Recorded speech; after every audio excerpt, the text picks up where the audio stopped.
ಈ fruit of the spirit can be experienced only through the fellowship of the Holy Spirit.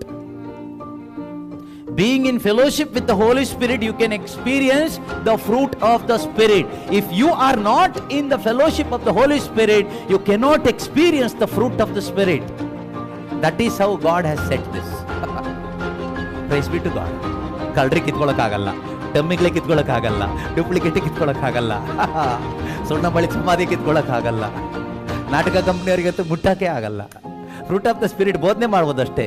You can learn, you can by heart, you can tell to others, but you never experience it.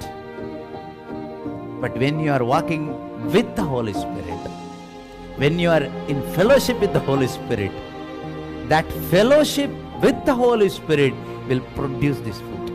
ಪವಿತ್ರಾತ್ಮ ಅವರ ಅನ್ಯೋನ್ಯತೆಯಲ್ಲಿ, ಸ್ನೇಹದಲ್ಲಿ ನೀನು ನಡೆಯುವಾಗ, ನೀನು ಜೀವಿಸುವಾಗ ಪವಿತ್ರ ಆತ್ಮನ ಫಲಗಳು ನಿನ್ನ ಲೈಫಲ್ಲಿ ನಿನಗೆ ಅನುಭವಿಸ್ಲಿಕ್ಕಾಗುತ್ತೆ.